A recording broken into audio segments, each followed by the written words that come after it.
नमस्कार। दिन भर की बड़ी खबरों में आप सभी का स्वागत है और मैं हूं आपके साथ मुबश्शरा परवीन। तो बुलेटिन में आज बात होगी तेजस्वी यादव की बीजेपी को दी खुली चेतावनी की, चुनाव आयोग से राहुल गांधी की बड़ी मांग की, देखेंगे मणिपुर हिंसा पर सुप्रीम कोर्ट के बड़े कदम को, नागपुर हिंसा पर आरएसएस के बयान से मचे बवाल को, और बुलेटिन के आखिर में जानेंगे क्यों मुख्य चुनाव आयुक्त ज्ञानेश कुमार के बदल रहे हैं सुर। इन सभी मुद्दों पर आज चर्चा करेंगे, लेकिन उससे पहले एक नजर अब तक की हेडलाइंस पर। कांग्रेस सांसद राहुल गांधी ने एलआईसी एजेंट और कंस्ट्रक्शन वर्कर से की मुलाकात, संसद में उनके मुद्दे को उठाने का किया वादा। चुनाव आयुक्तों की नियुक्ति को लेकर चुनौती देने वाली याचिका पर 16 अप्रैल को होगी सुनवाई। 2023 कानून के तहत नियुक्ति को चुनौती का मामला। मानहानि मामले में सुप्रीम कोर्ट ने केंद्रीय मंत्री शिवराज सिंह चौहान को दी राहत, 26 मार्च तक टली सुनवाई, व्यक्तिगत पेशी से छूट भी रखी। बिहार विधानसभा चुनाव से पहले कांग्रेस का बड़ा दांव, बिहार कांग्रेस अध्यक्ष बनाए गए राजेश कुमार, राज्यसभा सांसद अखिलेश प्रसाद के लिए जगह। 9 महीने 14 दिन बाद पृथ्वी पर लौटी भारतीय मूल की अमेरिकी एस्ट्रोनॉट सुनीता विलियम्स, फ्लोरिडा समुद्र तट पर हुई लैंडिंग। और अब खबरें विस्तार से और बात करते हैं आज की सबसे बड़ी और अहम खबर की। लैंड फॉर जॉब मामले में आरजेडी प्रमुख लालू यादव से ईडी ने पूछताछ की। ईडी के सेक्शन से बिहार से लेकर दिल्ली तक में सियासी हलचल बढ़ गई है। इस बीच आरजेडी नेता तेजस्वी यादव ने केंद्र सरकार और नीतीश कुमार पर तीखा हमला बोला। इतना ही नहीं, बिहार में सरकार बनाने को लेकर तेजस्वी यादव ने बीजेपी को सीधे चुनौती भी दे दी। तो कैसे बीजेपी पर बरसे तेजस्वी यादव, देखिए इस रिपोर्ट में। बिहार में विधानसभा चुनाव की तारीखें नजदीक आते आते सियासी तपिश तेज होती जा रही है। इधर आरजेडी प्रमुख लालू प्रसाद यादव पर ईडी की कार्रवाई ने भी राज्य में भूचाल ला दिया है। रेलवे में नौकरी के बदले जमीन लेने के मामले में लालू प्रसाद और उनके परिवार से ईडी पूछताछ कर रही है। 18 मार्च को राबड़ी देवी और तेज प्रताप यादव से पूछताछ हुई, तो अब लालू प्रसाद यादव से पूछताछ की गई। ईडी की कार्रवाई पर तेजस्वी यादव ने बीजेपी और सीएम नीतीश कुमार पर जोरदार हमला बोला। उन्होंने कहा, बीजेपी बिहार में विधानसभा चुनाव को लेकर सक्रिय हो गई है। बीजेपी के आईटी सेल हैं, अब केवल उनका काम बिहार में ही। हम लोगों को कोई फर्क पड़ने वाला थोड़ी है, कोई आए जाए ठीक है। एक कानूनी एक व्यवस्था है, उस कानूनी व्यवस्था का हम सब लोग पालन करने वाले लोग हैं। बुलाता है हम लोग जाते हैं, लेकिन होना कुछ थोड़ी है। आप तो स्वाभाविक है ना। अगर हम राजनीति में नहीं होते तो मेरे पे एक केस होता क्या? कोई मुकदमा नहीं होता।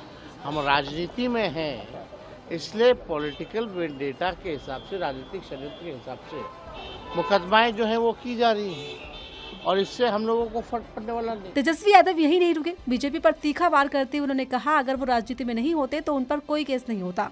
राजनीति में होने की वजह से उनके खिलाफ साजिश की जा रही है। ये लोग डरे हुए और घबराए हुए हैं। इसी के साथ तेजस्वी यादव ने संवैधानिक संस्थाओं के दुरुपयोग का आरोप लगाया। उन्होंने कहा कि जितना वो परेशान करेंगे हम उतने ही मजबूत होंगे। बीजेपी को बड़ी चेतावनी देते हुए उन्होंने कहा कि वो बिहार में अगली सरकार बनाएंगे। ऐसे में बिहार में ईडी के सक्रिय होने पर तेजस्वी यादव ने बीजेपी पर सीधे सीधे आरोप लगा दिए। ऐसे में देखना दिलचस्प होगा कि बिहार में आने वाले दिनों में और क्या क्या होना बाकी है। फिलहाल ईडी के एक्शन से राज्य में सियासी बवाल मच गया है। देश भर में इस वक्त वोटर लिस्ट का मुद्दा गरमाया हुआ है। तमाम विपक्षी दलों के इस पर एक साथ खड़े होने के बाद चुनाव आयोग ने अहम बैठक बुलाई, जिसमें वोटर आईडी को आधार से लिंक करने को लेकर बड़ा फैसला किया गया। इस पर राजनीति भी तेज हो गई। राहुल गांधी ने इस पर चुनाव आयोग से बड़ी मांग कर दी है। तो बैठक में क्या कुछ हुआ, जिस पर उठे सवाल, जानने के लिए देखिए रिपोर्ट। पश्चिम बंगाल से मतदाता सूची को लेकर शुरू हुआ विवाद सड़क से संसद तक पहुंच गया। मौजूदा संसद सत्र के दौरान विपक्ष के सदस्यों ने दोनों ही सदनों में वोटर लिस्ट में गड़बड़ी के आरोप लगाते हुए इस मुद्दे पर चर्चा कराने की मांग कर दी। तो चुनाव आयोग को भी इस पर गंभीरता से जवाबदेही तय करनी पड़ गई। इस बीच आधार कार्ड के साथ वोटर आईडी जोड़ने को लेकर मंगलवार 18 मार्च को चुनाव आयोग ने UIDAI के सीईओ, केंद्रीय गृह सचिव और अन्य अधिकारियों के साथ मीटिंग की। इसमें तय किया गया कि सुप्रीम कोर्ट के आदेशों का उल्लंघन हुए बिना किस तरह से देश भर में वोटर कार्ड के एपिक नंबर को आधार से कनेक्ट किया जा सकता है। इसके लिए एक्सपर्ट्स के बीच तकनीकी परामर्श लेने की भी बात की गई, जिसके बाद जल्द ही काम शुरू कर दिया जाएगा। यानी वोटर आईडी कार्ड और आधार कार्ड को लिंक करने की कवायद शुरू होने वाली है। चुनाव आयोग ने इस संबंध में एक पत्र जारी किया। इसमें लिखा, चुनाव आयोग 1950 के अनुच्छेद 326 और सुप्रीम कोर्ट के निर्णय के अनुसार वोटर आईडी कार्ड को आधार कार्ड से जोड़ने की कवायद शुरू करेगा। अनुच्छेद 326 के अनुसार वोटिंग का अधिकार केवल भारत के नागरिक को ही दिया जा सकता है, जबकि आधार केवल व्यक्ति की पहचान है। इसलिए फैसला लिया गया कि आधार के साथ मतदाता फोटो पहचान पत्र को जोड़ने का फैसला सभी कानूनों के अनुसार लिया जाए। लेकिन इस पर राजनीति तेज हो गई है। लोकसभा में नेता प्रतिपक्ष राहुल गांधी ने इस पर प्रतिक्रिया दी।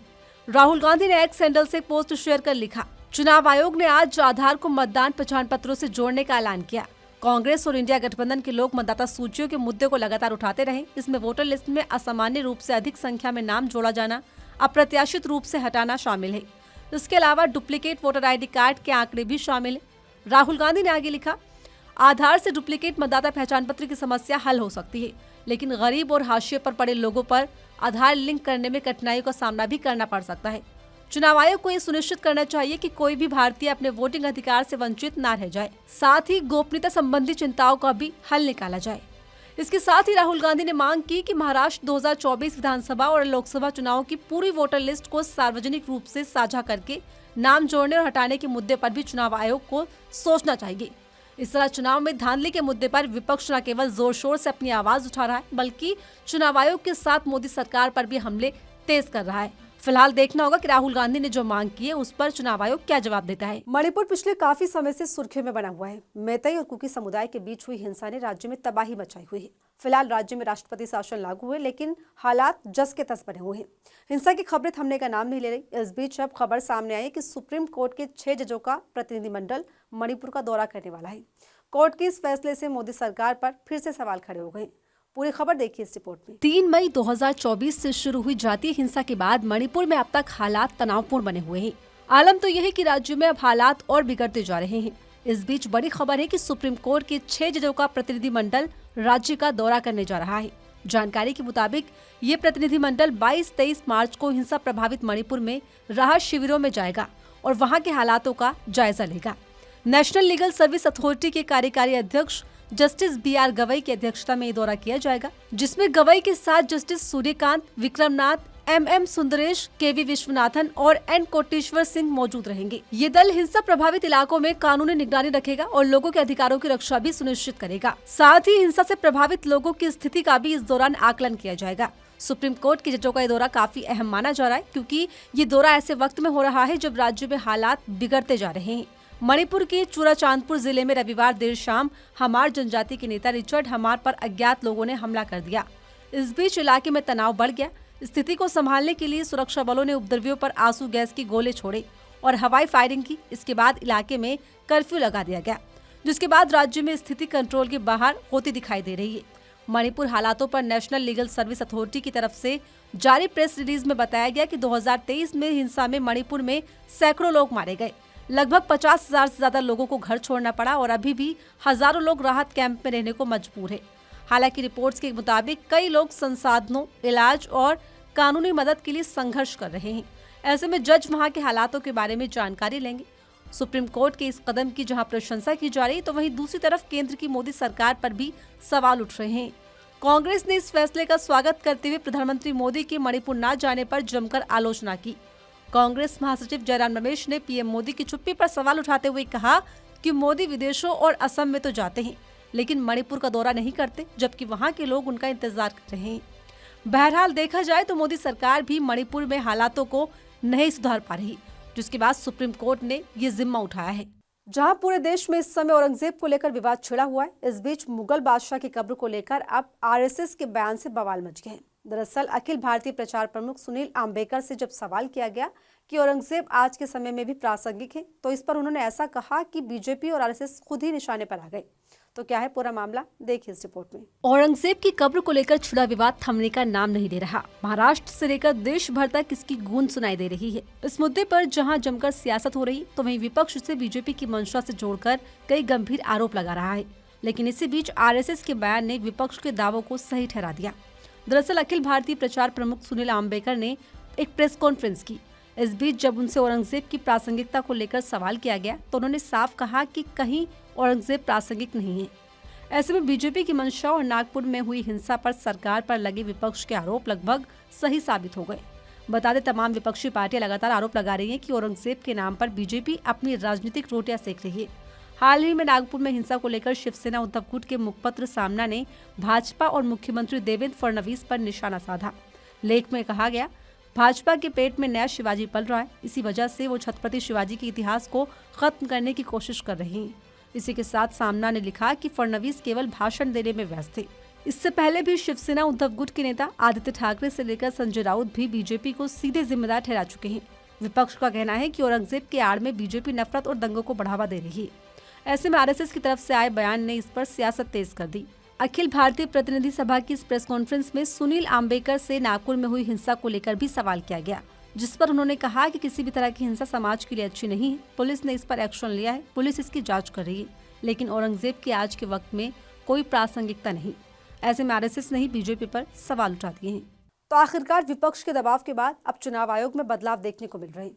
पूर्व मुख्य चुनाव आयुक्त राजीव कुमार पर चुनाव के आंकड़े सार्वजनिक न करने पर लेकर कई सारे सवाल भी उठाए गए, लेकिन सीईसी गणेश कुमार ने सुप्रीम कोर्ट में साफ कह दिया कि वो वोटर्स का डेटा ऑनलाइन अपलोड करने को तैयार है।